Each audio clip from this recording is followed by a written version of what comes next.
কেন যেন বারবার মনে হয় কেউ আমার পিছন থেকে আমাকে নজরে রাখছে।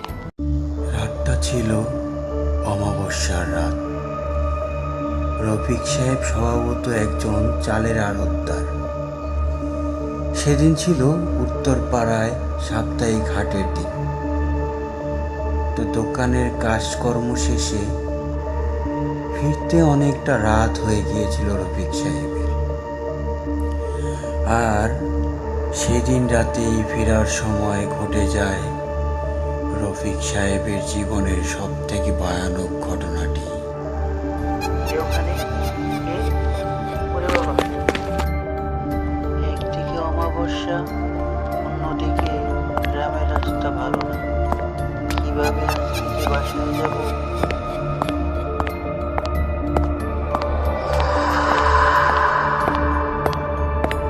কেন যেন বারবার মনে হয় কেউ আমার পিছন থেকে আমাকে নজরে রাখছে, আমার পিছনে পিছনে আসছে।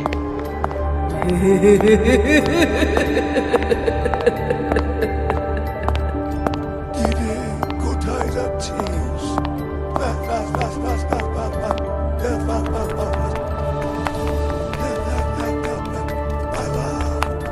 পালা, ছোট পালাবি পালা। আমি তোমার কি ক্ষতি করেছি? কেন তুমি আমার পিছু নিচ্ছ? আমাকে ছেড়ে দাও, ছেড়ে দাও আমাকে।